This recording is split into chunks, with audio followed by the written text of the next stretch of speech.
بسم الله الرحمن الرحيم. السلام عليكم ورحمة الله وبركاته. الحمد لله رب العالمين. الحمد لله حمدا يوافي نعمه ويكافئ مزيده. لك الحمد يا ربنا كما ينبغي لجلال وجهك الكريم وعظيم سلطانك القديم.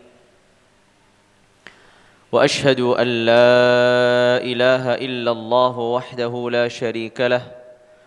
وأشهد أن سيدنا محمدا عبد الله ورسوله. اللهم صل وسلم وبارك على عبدك ورسولك النبي الأمي سيدنا محمد وعلى آله وأزواجه وذريته وصحابته والتابعين بإحسان إلى يوم الدين. أما بعد، فاللهم لا علم لنا إلا ما علمتنا إنك أنت العليم الحكيم. اللهم إنا نسألك علما نافعا ورزقا طيبا وعملا صالحا متقبلا. Alhamdulillah, pada malam hari ini kita kembali lagi bertemu dan dipertemukan oleh Allah Jalla wa'ala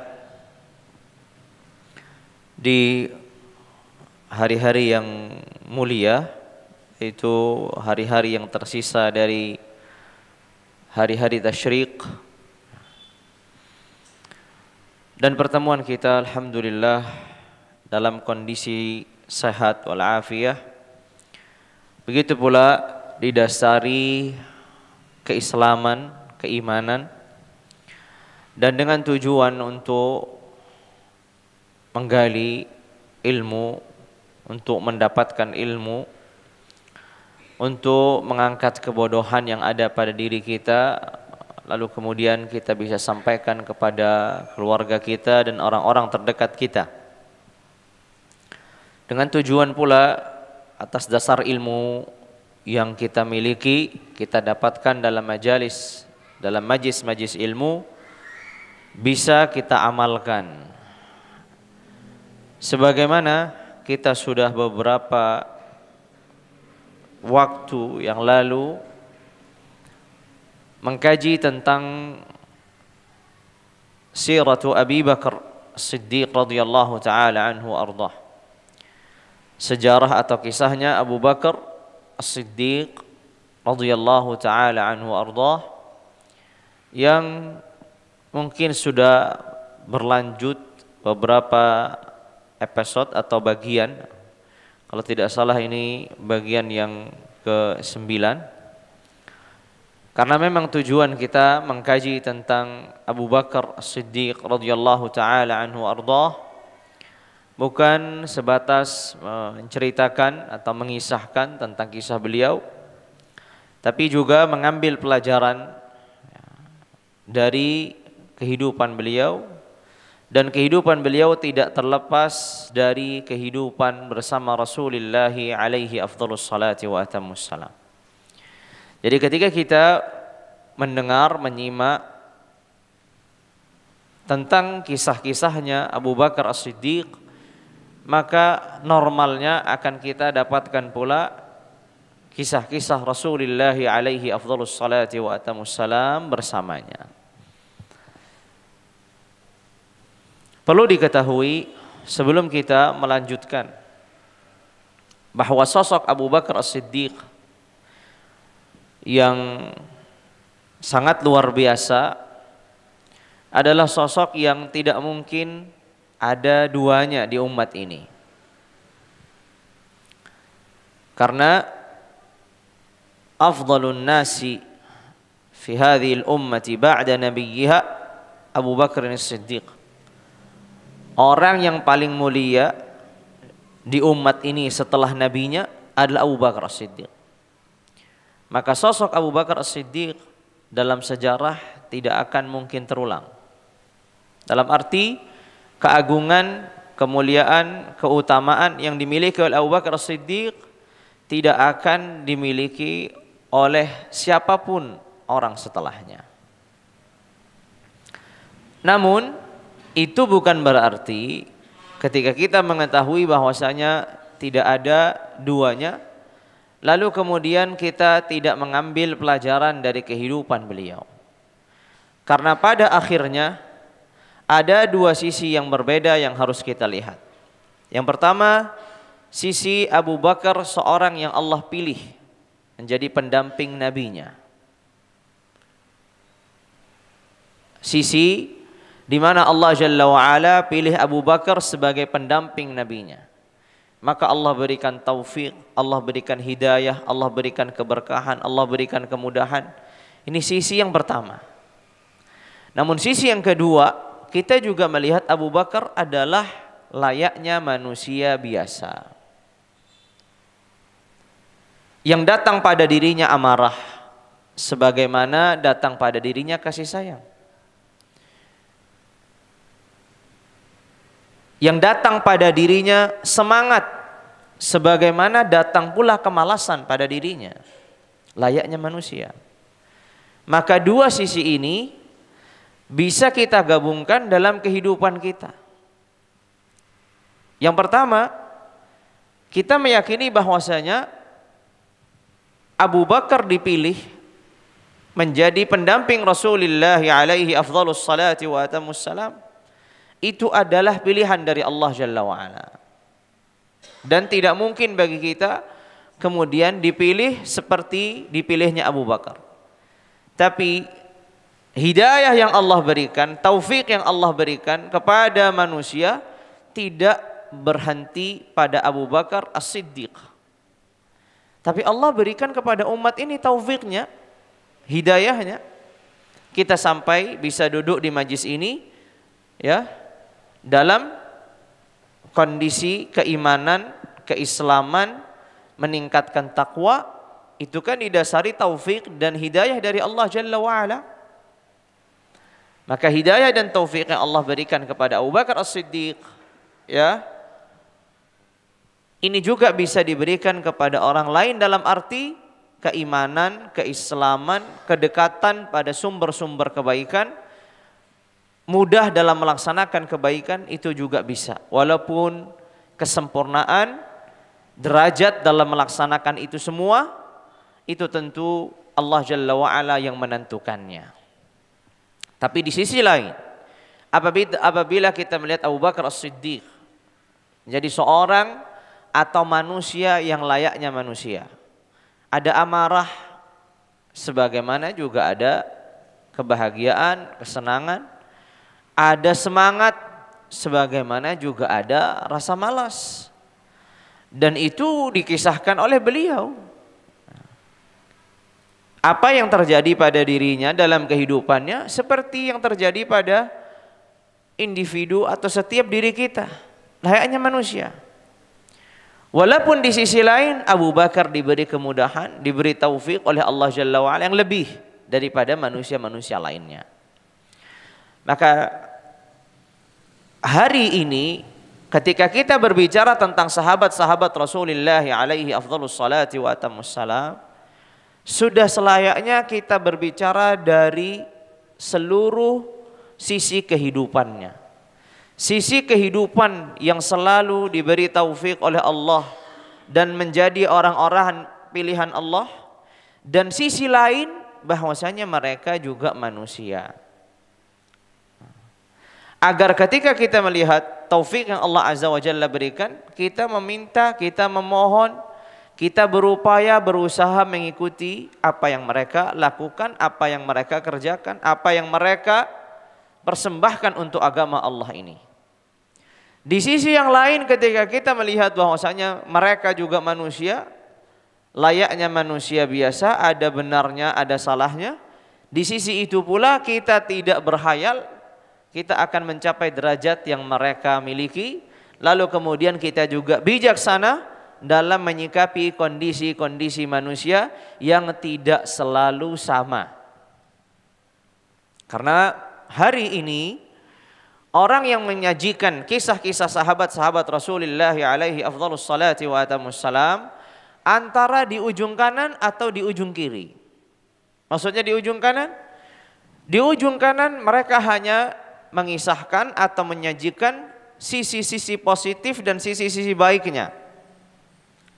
Lalu kemudian kita didorong, kita dimotivasi untuk mengejar mereka, dan ditutup dengan bagaimana bahwasanya mereka ini manusia sebagaimana diri kita, tapi lihatlah bagaimana pengorbanan yang mereka lakukan, lalu kemudian apa yang telah kita lakukan. Di sisi kiri mereka melihat atau menyajikan kisah-kisah sahabat-sahabat Rasulullah alaihi afdhalus salati wa atammus salam yang tidak luput dari kesalahan dan dosa. Lalu kemudian ditutup dengan kalimat yang seakan kondisi kita lebih baik daripada kondisi sahabat-sahabat Rasulullah alaihi afdhalus salati wa atammus salam, maka diminta dari kita untuk memaklumi kondisi yang demikian. Apapun itu, maka orang yang mengkaji, orang yang mempelajari sirah-sirahnya sahabat-sahabat Rasulullah salawatu rabbi wa salamu alaihi harus pandai-pandai mengambil pelajaran dari seluruh kehidupannya, dari baiknya ataupun buruknya. Nah, inilah akan kita gali di beberapa kisah kemudian, bagaimana sisi-sisi kondisi Abu Bakar di saat ia memiliki semangat yang luar biasa, di saat ia juga memiliki kondisi yang tidak demikian. Kalau kita mengenal satu kisah yang sering saya ulang, kisahnya Hanzalah radhiyallahu taala anhu ardah, yang mengatakan kepada Rasulullah alaihi afdhalus salati wa atammus salam, ya Rasulullah, nafaqa Hanzalah, ya Rasulullah, Hanzalah telah menjadi seorang munafik. Rasulullah bertanya, mengapa? Ya, karena Hanzalah kalau hadir di majlismu ya Rasulullah, dia menjadi orang yang sangat mencintai akhirat dan melupakan dunia. Tapi ketika ia kembali dan meninggalkan majlismu, bertemu dengan keluarganya, maka ia lupa semua apa yang dicita-citakannya. Kisah ini sebenarnya sudah terlebih dahulu ada kisah yang mendahuluinya, yaitu kisahnya Hanzalah bersama Abu Bakar.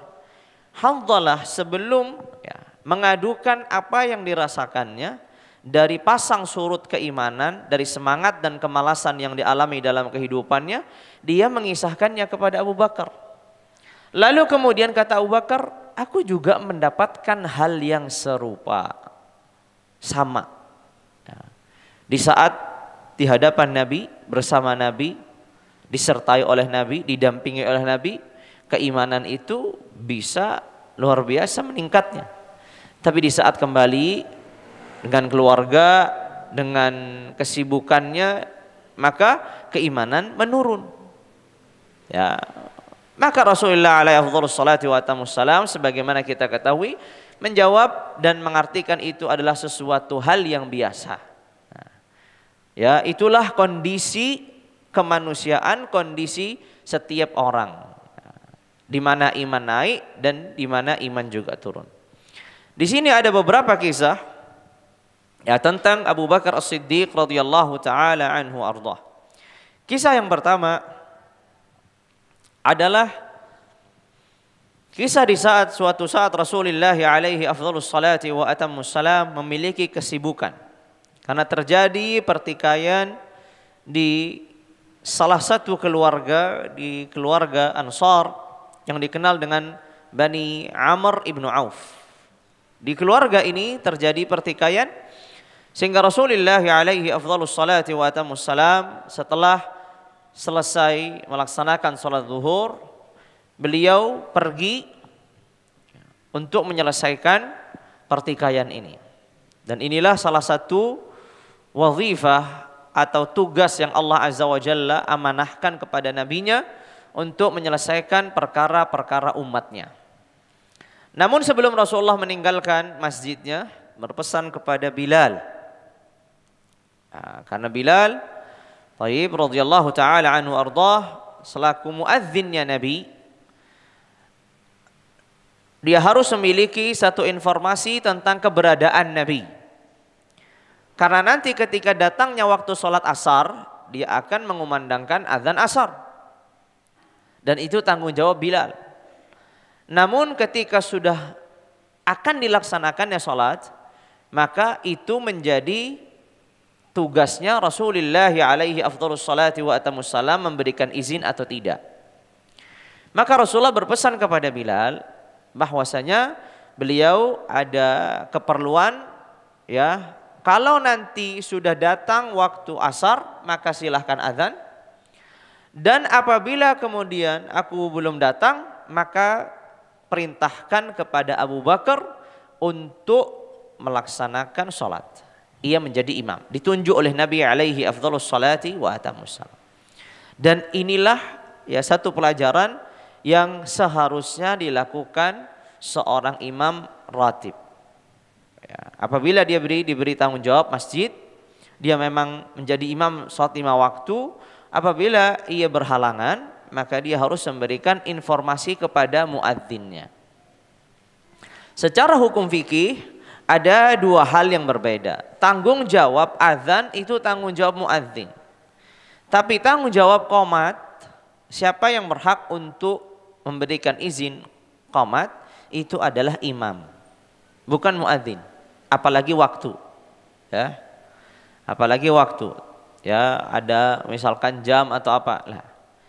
Makanya kita mengingat, ya, kalau yang mengkaji fikih, Rasulullah itu pernah membiarkan para sahabat menunggunya antara sholat maghrib sama sholat isya sampai mereka tertidur pulas karena saking lamanya, ya. Rasulullah habis sholat maghrib kembali ke rumahnya, para sahabat masih tinggal di masjid untuk menunggu sholat isya sampai para sahabat tertidur, sampai disebutkan dalam hadis sampai kepala mereka tertunduk dan sampai ke bawah, ya, ke lantai. Selaku muadzin tidak ada hak untuk kemudian melakukan qomat tanpa imam yang memberikan izin, ya, tanpa imam memberikan izin.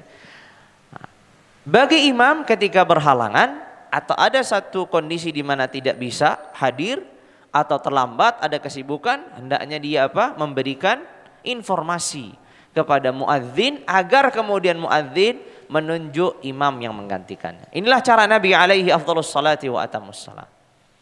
Dan memang sebaiknya lagi, ya, imam yang sudah ditunjuk ketika menunjuk pengganti adalah memang bukan sembarangan, ya, tapi memang diberikan kepada tanggung jawab kepada imam yang layak, seperti yang dilakukan Rasulullah alaihi afdhalus salati wa atamus salam. Rasulullah memilih orang yang menggantikan beliau adalah orang yang terbaik di umat ini. Rasulullah meminta Bilal radhiyallahu taala anhu ardhah untuk memerintahkan Abu Bakar As-Siddiq menjadi imam bagi kaum muslimin.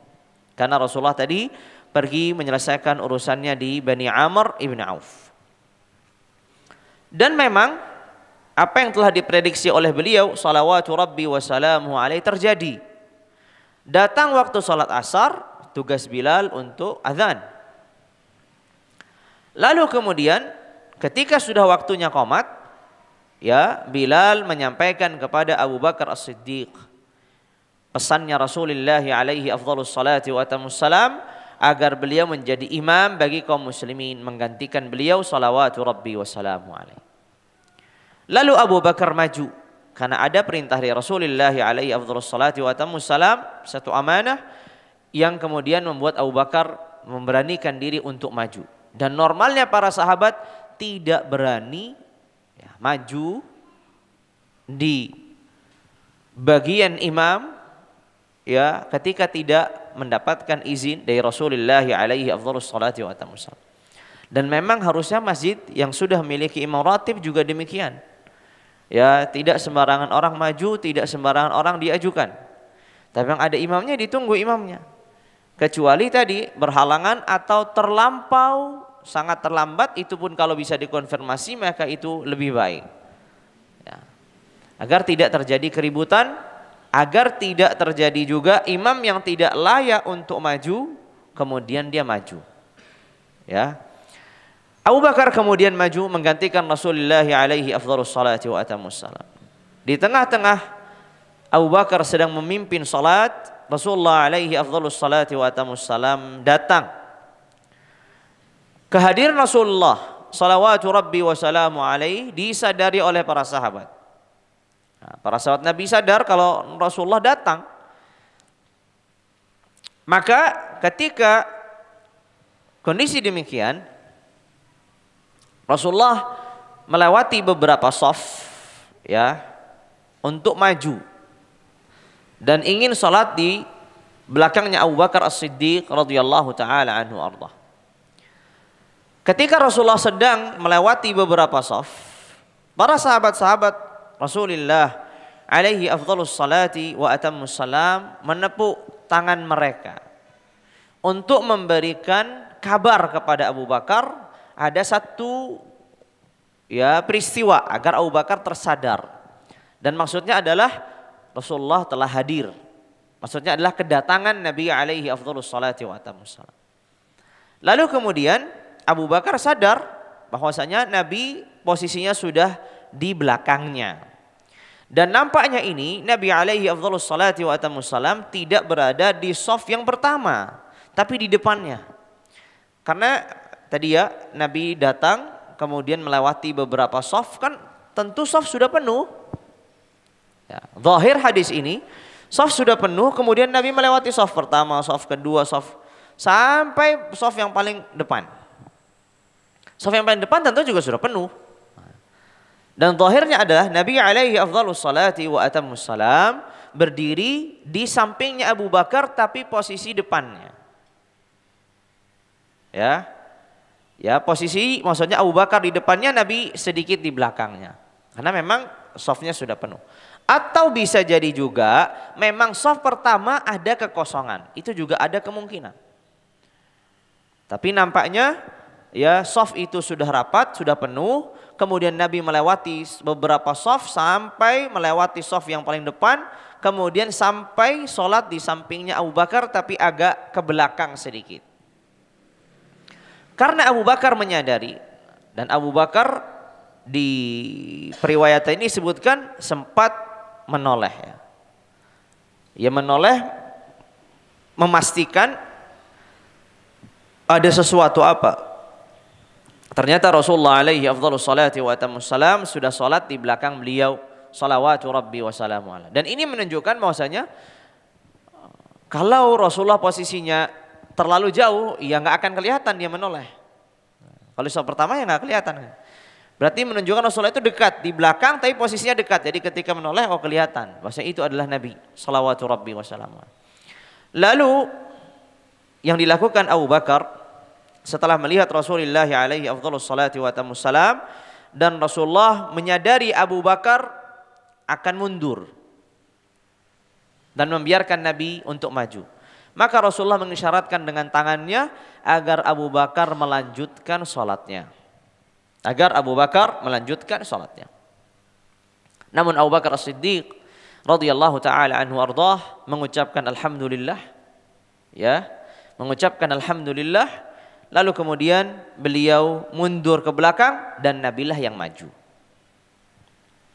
Di sini pertanyaan ya, bagi kita yang belajar.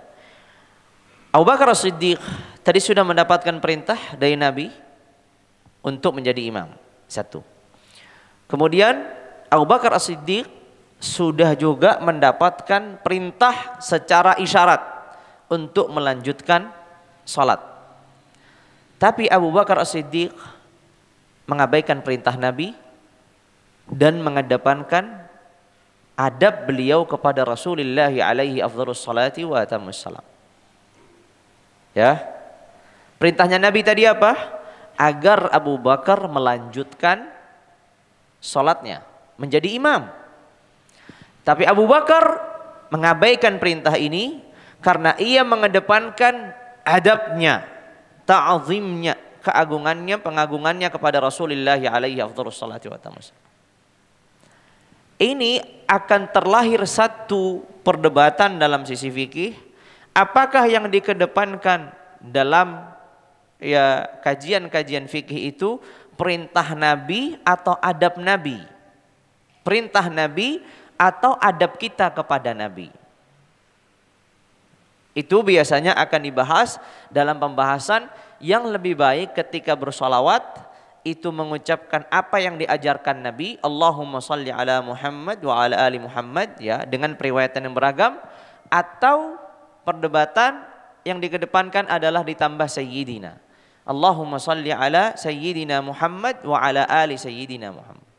Itu bisa dikaji secara fikihnya dan nanti berujung pada kaidah ini.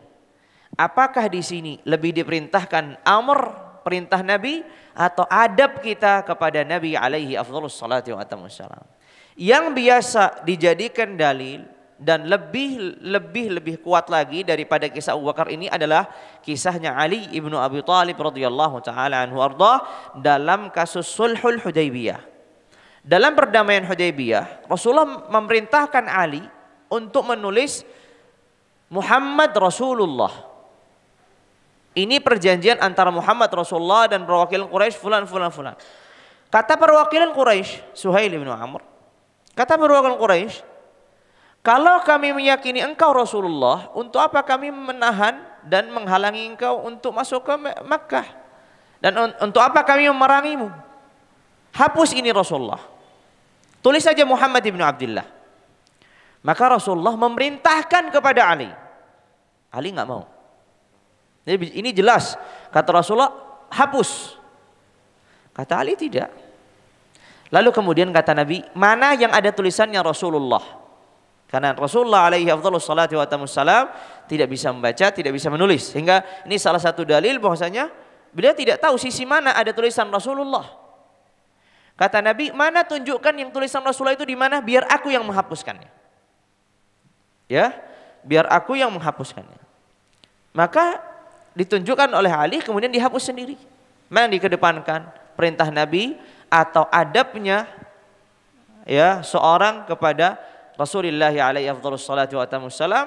Disinilah menjadi dalil bagi sebagian para ulama bahwasanya adab itu lebih didahulukan daripada perintah Rasulullah alaihi afdhalus salatu wa atamus salam, dengan dalilnya Ali tadi, atau juga bisa dikuatkan dengan kisah Abu Bakar As-Siddiq radhiyallahu taala anhu ardah.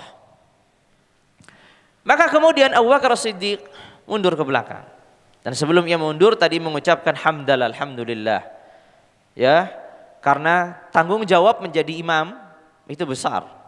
Apalagi menjadi imam bagi imamnya kaum muslimin, yaitu Rasulullah sallallahu rabbi wasallam, lebih berat lagi. Makanya para ulama secara fikih menyebutkan mana yang lebih utama, menjadi muadzin atau menjadi imam. Mana lebih afdol bagi seseorang, menjadi muadzin atau menjadi imam? Para ulama menyebutkan bahwasanya lebih afdol menjadi muadzin daripada menjadi imam. Mengapa demikian? Karena muadzin itu orang yang diberikan suatu amanah. Artinya apabila dia sudah menunaikan tugasnya secara maksimal dan tidak ada kelalaian, sudah selesai tanggung jawabnya. Sedangkan seorang imam itu adalah orang yang menjamin. Dhamin bahasanya. Orang yang menjamin itu dalam kondisi apapun dia harus bertanggung jawab. Ya. Kalau seorang yang diberi amanah, asal dia sudah menuntaskan amanah itu, selama tidak ada kelalaian, maka sudah selesai tanggung jawabnya. Seperti contoh, ya, contoh misalkan dalam kasus keseharian kita nitip motor misalkan ke tetangga. Ini kan titipan, amanah ya. Saya mau pergi safar jauh karena nggak ada orang di rumah, saya titip motor. Selama dia sudah menjaganya, ditaruh di garasi misalkan, dikunci dan seterusnya, ya sudah selesai tugasnya. Tiba-tiba rumahnya roboh, motornya rusak. Atau tiba-tiba ada maling mengambil motornya. Apakah tetangganya itu berkewajiban untuk mengganti motor tersebut? Jawabannya tidak. Kenapa? Karena dia sudah maksimal untuk menjaganya. Sudah taruh di garasi, sudah begini, sudah selesai. Berbeda halnya orang yang menjamin. Seperti contohnya adalah orang yang meminjam barang. Saya pinjam motor. Kondisi apapun, walaupun saya sudah hati-hati, saya sudah menaruhnya, tiba-tiba hilang, ya harus mengganti. Itulah digambarkan para ulama. Kalau muadzin itu amin, orang yang diberi amanah. Kalau imam itu dhamin, orang yang menjamin. Sehingga dalam kajian fikih, apabila seorang makmum lupa sesuatu dan itu disunnahkan untuk apa? Untuk sujud sahwi, maka dia tidak sujud sahwi makmumnya. Karena itu sudah menjadi apa? Menjadi tanggungannya imam. Menjadi tanggungannya imam. Jadi imamlah yang nanti akan bertanggung jawab atas demikian. Jadi menjadi imam itu berat sebenarnya. Maka lebih utama menjadi muadzin, ya. Apalagi yang tidak siap konsekuensinya berkaitan tentang fikihnya. Maka alhamdulillah kata Abu Bakar As-Siddiq, kemudian Abu Bakar As-Siddiq mundur ke belakang dan Rasulullah alaihi afdhalus salati wa atamus salam maju ke depan untuk melanjutkan, ya, untuk melanjutkan menjadi imam. Di sini tentu ada pembahasan fikih ini, pergantian imam.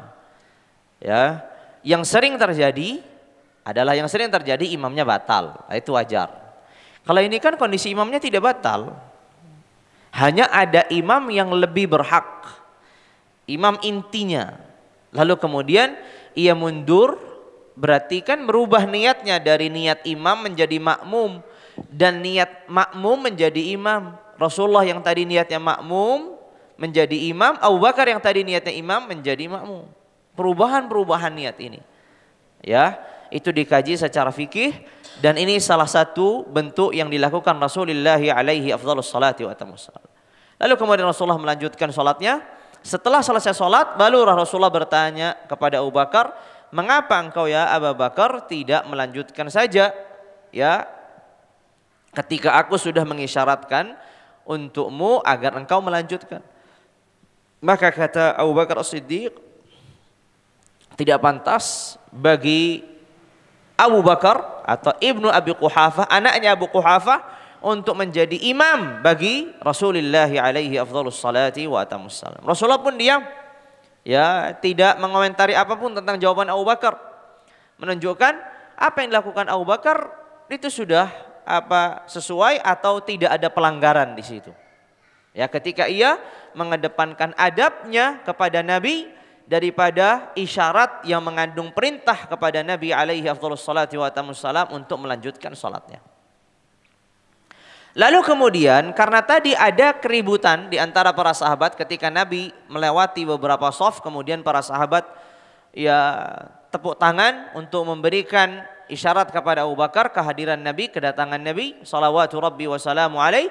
Maka Rasulullah mengatakan kepada para sahabat, ya, apabila terjadi sesuatu pada salat kalian, maka bagi kaum laki-laki hendaknya mereka bertasbih dan bagi kaum wanita hendaknya mereka bertepuk tangan.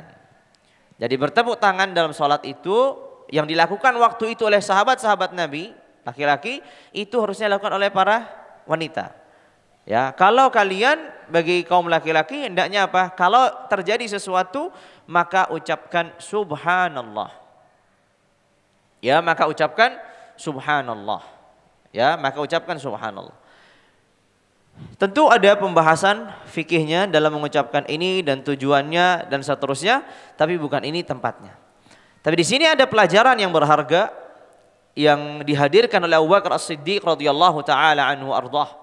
Ketika ia diberi tanggung jawab, diberi satu tugas, maka ia melaksanakannya. Namun ketika tugas itu ada yang mampu menjalankan lebih mulia, lebih sempurna, Rasulullah alaihi afdhalus salati wa atamus salam, maka di situ beliau memilih untuk mundur dan diberikan kepada Nabi alaihi afdhalus salati wa atamus salam. Dan ini adalah contoh yang bisa kita terapkan dalam keseharian kita.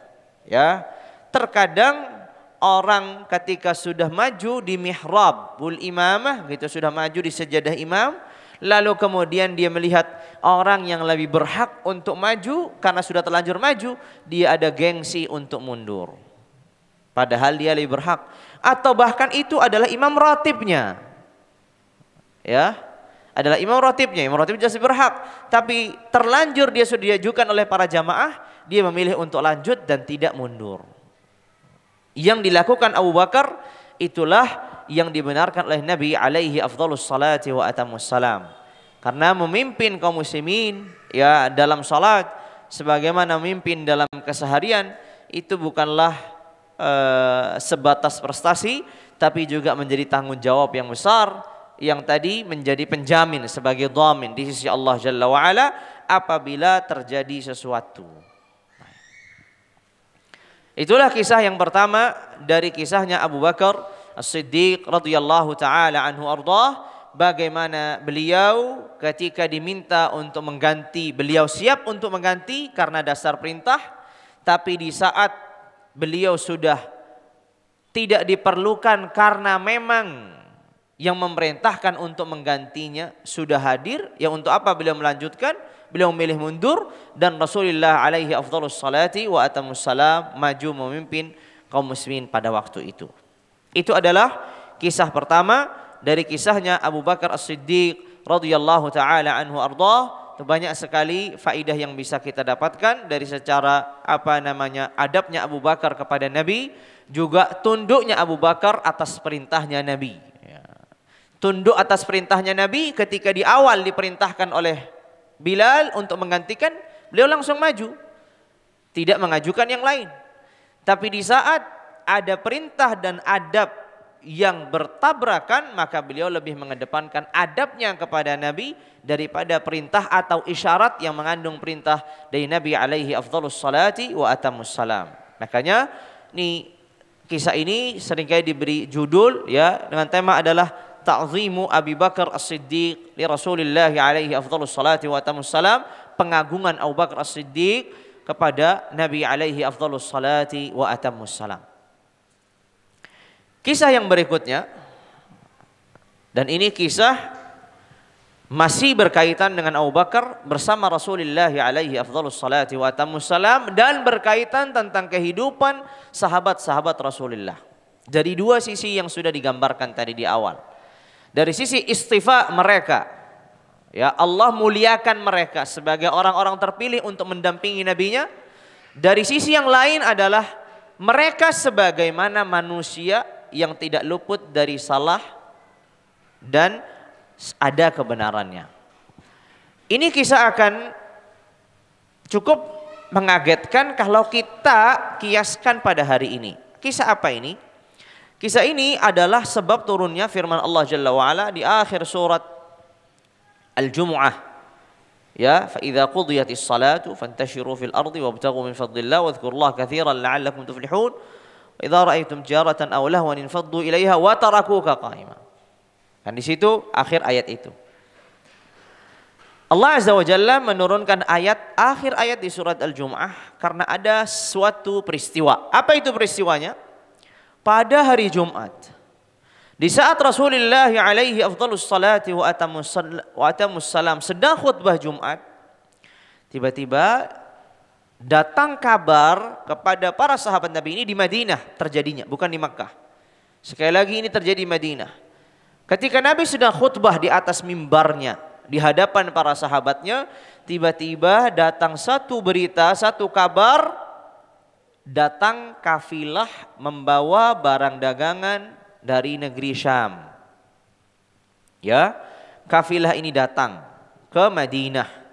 Ya, biasanya dari negeri Syam atau dari negeri Yaman.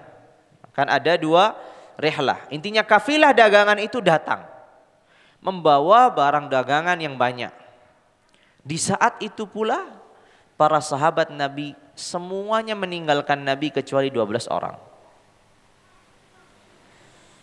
Ya, bisa dibayangkan hari ini ya, kita sedang sholat Jumat, ada khotib, tiba-tiba ada pasar murah ketika itu dan obral, orang semua meninggalkan masjid, tersisa 12 orang.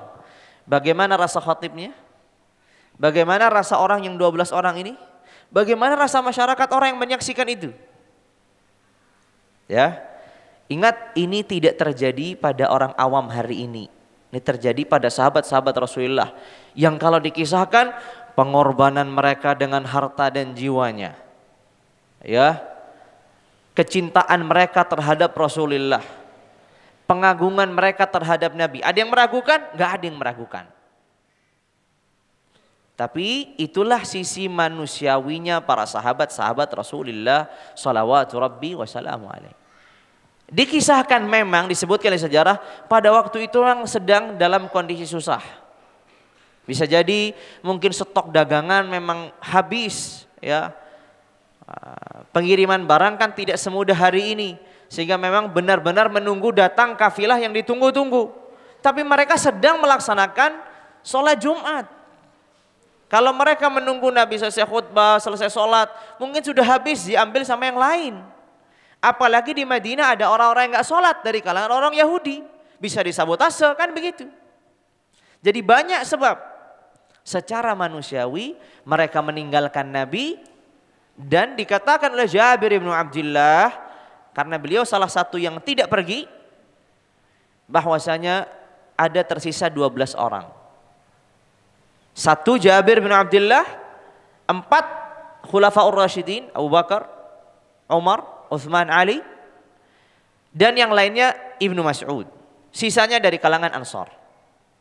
Itu semua yang tersisa, 12 orang. Bisa dibayangkan ya, sahabat Nabi yang jumlahnya banyak, tiba-tiba pas khutbah Jumat hilang semua.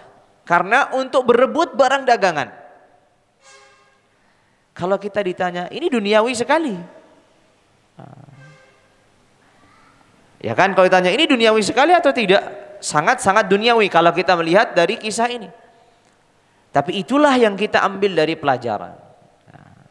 Ya, sisi yang kedua tadi, yang saya gambarkan tadi. Karena di sisi yang kedua ini banyak orang yang kemudian berpegang dengan sisi ini, kemudian membandingkan. Kita nggak mungkin sampai segitunya, begitu. Berarti itu artinya kita, kondisi kita, keimanan kita lebih baik daripada keimanan sebagian para sahabat. Oh, itu benar sudah, dan itu disajikan dalam kondisi demikian. Ya, karena berdiri di satu sisi ini. Di sisi yang lain, karena ditampilkan adalah keimanan para sahabat yang mengorbankan jiwanya, mengorbankan hartanya, yang ibadahnya luar biasa, kemudian dibandingkan dengan ibadah kita, ya tentu tidak ada apa-apanya. Makanya sekali lagi itu yang tadi saya awali kajian ini, ketika kita membaca kisah-kisah para sahabat Rasulullah alaihi afdhalus salati wa atammus salam, itu memotivasi kita menjadi lebih baik, dan juga kita bisa bersikap lebih bijaksana. Ketika kita melihat diri kita, maka kita akan lihat sisi positif yang dimiliki para sahabat, kita berupaya untuk meneladani mereka. Ketika kita melihat orang lain, lalu terjadi hal-hal yang negatif, kita bisa bandingkan ketika hal-hal negatif itu terjadi pada para sahabat, dan apa sikapnya Rasulullah, atau bahkan apa yang Allah Azza wa Jalla turunkan dalam Al-Quran. Jelas kata Allah Azza wa Jalla dalam Al-Quran, ya, wa idza ra'au tijaratan aw lahwan infaddu ilaiha wa tarakuka qa'ima. Apabila mereka melihat tijarah, perdagangan atau permainan, maka mereka infaddu ilaiha, bergegas ya, untuk menjemputnya, lalu kemudian meninggalkan dirimu dalam kondisi berdiri. Khutbah Jumat. Ini bukan kajian ya, kalau kajian mungkin ringan. Khutbah Jumat. Nah, khutbah Jumat. Maka kata Allah Jalla wa'ala, Allah tidak mengecam dengan keras, mereka orang yang begini, mereka. La, kata Allah, qul ma indallah, wallahu qul ma indallahi khairum minal lahwi wa minat tijarah wallahu khairur raziqin. Katakan kepada mereka, apa yang dimiliki Allah itu lebih baik daripada apa yang mereka cari dari permainan ataupun dari perdagangan, dan wallahu khairur raziqin, dan Allah Azza wa Jalla sebaik-baik zat yang memberikan rizki. Hanya sampai di situ saja Allah Jalla wa ala menegur mereka. Dan dalam kisah ini pun tidak disebutkan Rasulullah alaihi afdhalus salati wa atammus salam menegur para sahabat dengan keras, apalagi dengan dalam tanda kutip bumbu atau mungkin bahasa hari ini yang keras menegurnya. Bagaimana kalian lebih mendahulukan dunia kalian daripada Rasulullah dengan akhirat. Itu semua tidak dilakukan oleh beliau alaihi afdhalus salati wa atammus salam. Karena di sisi yang lain juga bisa jadi beliau sedang memahami kondisi orang yang waktu itu memang dalam kondisi ada keterbatasan dalam kebutuhan-kebutuhan mereka. Maka dibiarkan oleh Nabi, hanya saja tetap ini satu kesalahan, ya, makanya tetap harus diperbaiki, tapi diperbaikinya, dibenarkannya dengan bijaksana. Maka kata Allah jelas, Kul, katakan kepada mereka, ma indallahi khairum minal lahwi wa minat tijarah. Di sisi Allah itu, yang Allah miliki itu lebih baik daripada apa yang mereka kejar dari permainan ataupun perdagangan. Wallahu khairur raziqin. Tegaskan kembali kepada mereka bahwasanya Allah lah sebaik-baik zat yang memberikan rezeki. Sampai di situ selesai. Dan Abu Bakar As-Siddiq, satu di antara 12 orang yang menetap di hadapan Rasulullah alaihi afdhalus salati wa atammus salam. Di saat keimanan Abu Bakar As-Siddiq sedang meningkat, dan di saat para sahabat Rasulullah alaihi afdhalus salati wa atammus salam, apa bisa dikatakan ketika mereka sedang tergoda dengan dunia karena adanya keperluan. Ya, inilah sisi tertentu. Makanya ketika kita melihat sejarah para sahabat Nabi, ada sisi-sisi positif, ada sisi kebaikan, jadikanlah itu sebagai motivasi untuk diri kita. Tapi ketika kita melihat kekurangan-kekurangan yang ada pada diri mereka, jadikanlah suatu pertimbangan untuk menyikapi dengan bijak kepada orang lain. Sehingga ketika itu terkondisikan dengan baik, kita akan baik dengan diri kita, kita juga akan baik dengan orang lain. Karena kita menempatkan segala sesuatu pada tempatnya dan menimbang sesuai apa yang harus kita timbang. Ya, sekali lagi ya, kita nggak bisa bayangkan kalau ini terjadi hari ini, peristiwa ini. Jangankan Nabi, khotib aja, khotib siapa, ustadz siapalah, ya nggak usah ustadz luar kota, ustadz dalam kota aja, tetangga sendiri gitu. Sedang sholat Jumat, tiba-tiba ada pasar murah pas, ya, sengaja diadakannya misalkan, atau adanya pas sedang di tengah khutbah. Lalu kemudian orang semua tinggal. Bagaimana rasa khotibnya? Bagaimana orang yang meninggalkannya? Khotibnya apa? Maki-maki. Yang tinggal juga apa kemudian? Ini orang nggak pada punya iman? Nggak ada itu semua. Dan tidak terucap yang sampai kepada kita setidaknya. Ya.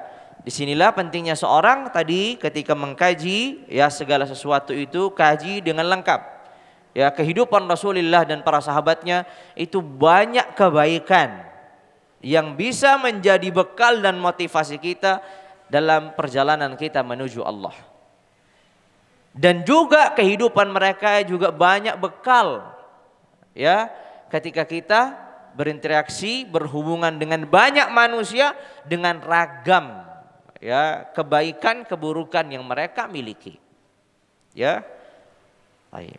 Itulah kisah yang kedua yang terjadi, dan sekali lagi ini menunjukkan keutamaan Abu Bakar As-Siddiq radhiyallahu taala anhu ardah, karena kita mengetahui Abu Bakar itu juga satu di antara para saudagar dan pedagang di zaman Rasulullah alaihi afdhalus salati wa atammus salam. Di saat kondisi demikian, Abu Bakar Allah berikan taufik dan hidayah untuk tetap bersama Nabi, tidak keluar dari masjid dan meninggalkan Rasulullah alaihi afdhalus salati wa atammus salam.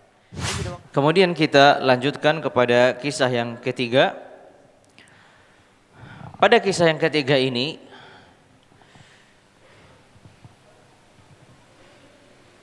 kita perlu mengetahui bahwasanya para ulama menyebutkan Abu Bakar As-Siddiq radhiyallahu taala anhu ardah adalah a'lamus sahabah.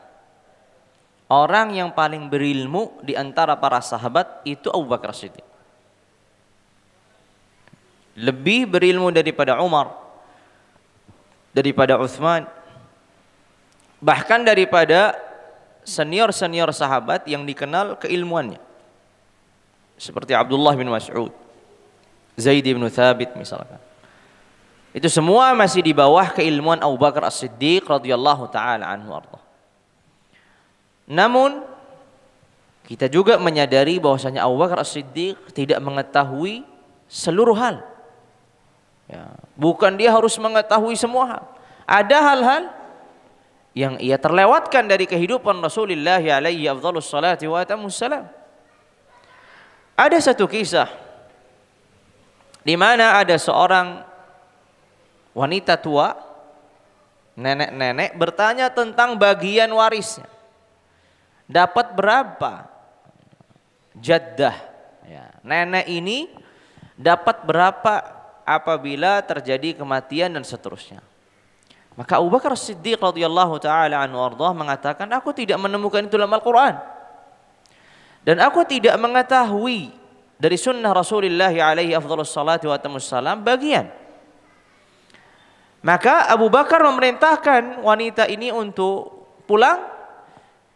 Apabila nanti ia telah menemukan jawaban, maka akan diberitahu. Abu Bakar kemudian mencari tahu, bertanya kepada para sahabat, dan ternyata ada seorang sahabat yang bernama Al-Mughirah ibnu Syu'bah radhiyallahu taala anhu ardhah mengatakan, aku pernah hadir di majlis Rasulullah dan Rasulullah alaihi afdhalus salati wa atamus salam memberikan untuk nenek dalam bagian warisan itu 1/6, layaknya ibu. 1/6. Lalu kemudian kata Abu Bakar As-Siddiq, apakah ada orang lain yang hadir selain dirimu untuk menegaskan? Karena Abu Bakar As-Siddiq, ya kita mengetahui bahwa Abu Bakar As-Siddiq ini hampir setiap peristiwa ia selalu hadir. Maka sering kali dakhaltu ana wa Abu Bakar wa Umar, kharajtu ana wa Abu Bakar wa Umar. Aku masuk, aku keluar, aku pergi, Abu Bakar, Umar selalu menyertaiku. Kan begitu Nabi. Karena Abu Bakar memandang bahwasanya ini suatu yang luar biasa, bagaimana diriku juga terlewatkan. Ya, pembagian waris yang ini hal yang mendasar. Lalu kemudian Abu Bakar bertanya kepada Mughirah ibnu Syu'bah, adakah orang lain yang hadir di majlis itu agar aku bisa iktimatkan, aku bisa jawab orang yang bertanya tentang ini. Maka di situ ada seorang sahabat yang lain yang namanya Muhammad ibnu Maslamah yang mengatakan seperti yang dikatakan Al-Mughirah ibnu Syu'bah, ya radhiyallahu taala anhum ajma'in. Maka kemudian Abu Bakar memberikan jawaban itu kepada nenek tadi atau wanita tadi yang bertanya tentang hak warisnya, yaitu 1/6. Di sini ada faidah ya. Pertama, Abu Bakar As-Siddiq posisinya adalah khalifatu Rasulillah alaihi afdhalus salati wa atamus salam. Kedua, beliau adalah afdalul ummah, orang paling mulia di umat ini. Kemudian a'lamus sahabah, sahabat yang paling berilmu. Tapi ketika ia tidak mendapatkan dalam Al-Quran, tidak mendapatkan dalam sunnah Nabi, tidak langsung diputuskan, gak dapat apa-apa. Tapi beliau mengatakan kepada wanita tadi, pulanglah. Biar aku bertanya kepada para sahabat, bertanya kepada manusia, yang maksudnya para sahabat. Jikalau nanti aku menemukan jawaban, maka aku akan berikan jawaban. Jadi tidak Abu Bakar, dan Abu Bakar ini seorang mujtahid, memiliki hak. Dia bukan hanya seorang alim, tapi juga khalifatu Rasulullah. Bisa ada keputusan, langsung saja dikat. Aku enggak nemukan di dalam Al-Quran, aku tidak nemukan dalam sunnah Nabi, selesai. Padahal bisa jadi yang tidak diketahuinya itu karena beliau memang tidak hadir di majlis itu atau terlewatkan, dan itu yang terjadi benar. Dan ini terbukti bagaimana Abu Bakar As-Siddiq radhiyallahu taala anhu ardhah seorang yang benar dan berhasil terdidik sebagai seorang alim, sebagai orang berilmu, sebagai seorang khalifahnya Nabi alaihi afdhalus salati wa atamus salam. Dengan kekuasaannya dia tidak mengambil keputusan sepihak. Dengan keilmuan yang luas, dia kemudian tidak sombong, tidak mencukupkan apa yang diketahuinya sebagai pijakannya. Tapi ia kembali bertanya kepada para sahabat-sahabat Nabi, adakah yang tahu tentang kasus ini? Ternyata kemudian mendapatkan jawaban dari Mughirah bin Syu'bah. Lalu kemudian untuk memperkuat jawabannya Mughirah bin Syu'bah, karena ditakutkan salah, ya, karena sekali lagi Abu Bakar seorang yang alim, seorang yang selalu hadir bersama Nabi, terlewatkan, sedikit unik. Tapi ternyata ketika ada dua orang yang mengatakan itu, maka kemudian Abu Bakar Siddiq menetapkan bahwasanya seorang wanita itu atau nenek tadi, ya, nenek itu mendapatkan 1/6 dari warisan yang ada. Tentu ini melalui syarat-syarat yang disebutkan di fikih, ya. Ya, ini harus ada syarat-syarat yang disebutkan secara fikihnya. Tapi lihat, ini satu pelajaran yang berharga dari Abu Bakar As-Siddiq. Tidak seperti sebagian dari diri kita. Belajar belum sempurna, baru di tahapan awal, kemudian Al-Quran juga enggak kelar dibacanya dan difahaminya, sunnah Nabi juga tidak tuntas dipelajarinya, kemudian itu tidak dalam Al-Quran, tidak dalam As-Sunnah, maka hukumnya demikian dan selesai. Abu Bakar As-Siddiq, a'lamun nas, a'lamus sahabah, khalifatu Rasulillah, semua ya, wasilah dan aspek dia untuk menentukan itu ada. Beliau sebagai seorang penguasa bisa melalui haknya penguasa memutuskan. Beliau sebagai a'lamus sahabah, orang yang paling berilmu, tidak ada yang di atasnya lagi. Kemudian bisa aja berijtihad, langsung menyelesaikan, gak ada Al-Quran, gak ada sunnah, selesai. Tapi beliau tidak lakukan itu. Beliau jawab kepada wanita yang bertanya tadi, pulanglah sampai aku bertanya kepada manusia, bertanya kepada para sahabat. Dan ketika mendapatkan jawaban itu, tidak kemudian dia mempertanyakan, gimana kamu dapatkan, kapan, dan seterusnya. Beliau hanya ingin siapa yang menguatkan jawabanmu ini. Ternyata didapatkan Muhammad ibnu Maslamah radhiyallahu taala anhum ajma'in, dan kemudian melalui hak dan kekuasaannya dan keilmuannya beliau radhiyallahu taala anhu ardah memutuskan ya nenek itu mendapatkan 6, dan itulah yang sekarang digunakan secara fikih. Radhiyallahu taala an Abi Bakar As-Siddiq wa radhiyallahu anis sahabati ajma'in. Ini pelajaran-pelajaran berharga dalam kehidupan Abu Bakar. Dilihat dari sisi seorang prajurit, seorang murid, seorang sahabat. Dilihat dari sisi dia seorang panglima, seorang khalifah, seorang penguasa, seorang alim. Kehidupannya benar-benar lengkap ya. Tapi sekali lagi, ketika kita membaca sejarah beliau dan mendapatkan hal-hal yang positif, maka jadikanlah itu motivasi dan bekal kita menuju akhirat. Apa yang bisa kita ikuti, kita upayakan, kita teladani beliau, maka semoga dengan upaya kita dan kecintaan kita kepada Abu Bakar As-Siddiq, kemudian kelak juga harapan kita di akhirat, kita dikumpulkan, dibangkitkan, dipertemukan dengan orang-orang yang demikian, dengan Rasulullah alaihi afdhalus salati wa atamus salam, Abu Bakar As-Siddiq. Itu yang kita harapkan dari mengkaji, mempelajari sejarah beliau. Karena kan Allah berfirman, ya orang itu akan dikumpulkan bersama orang yang dicintainya. Ya, kalau dicintainya para nabi, maka akan dikumpulkan para nabi. Dicintai para siddiqin, maka dikumpulkan para siddiqin. Abu Bakar dari kalangan para siddiqin. Nanti kan masuk dalam firman Allah, ulaika ma'al ladzina an'ama Allahu 'alaihim minan nabiyyina was-siddiqina wasyuhada'i was-salihin wa hasuna ulaika rafiqa. Hadirin sekalian yang dirahmati dan dimuliakan Allah Jalla wa Ala, itu ada 3 kisah yang kita kaji pada kesempatan malam hari ini berkaitan Abu Bakar As-Siddiq radhiyallahu taala anhu ardah. Ya, kisah ketika beliau ditunjuk sebagai imam dalam salat, begitu juga kisah ketika beliau teguh dan menetap dalam kondisi ekonomi yang terpuruk dan tergodanya banyak dari kalangan sahabat apabila sah dikatakan demikian.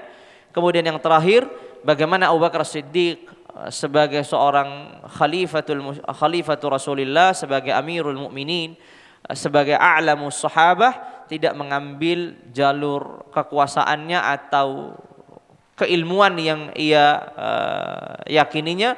Ternyata beliau mencari tahu sampai akhirnya mendapatkan jawaban, dan itulah cara beliau mengajarkan kemudian kepada umat ini agar bisa mengikuti jalan yang beliau ikuti. Wallahu a'lam bishawab. Kita cukupkan kajian kita pada malam hari ini. InsyaAllah Azza wa Jal kita lanjutkan lagi kisah Abu Bakar As-Siddiq ini pada pertemuan yang berikutnya. Ya, masih lanjut tentang Abu Bakar As-Siddiq. Harapan kita bisa mengkaji sejarah beliau, kemudian bisa mengikuti kebaikan yang beliau lakukan, agar kemudian kelak di akhirat kita dipertemukan dan dikumpulkan dengan beliau dan para siddiqin lainnya serta para nabiyyin dan para syuhada dan orang-orang saleh di surga Allah Jalla wa Ala. Kita tutup dengan kafaratul majlis. Subhanakallahumma bihamdika asyhadu an la ilaha illa anta astaghfiruka wa atubu ilaik. Wassalamu alaikum warahmatullahi wabarakatuh.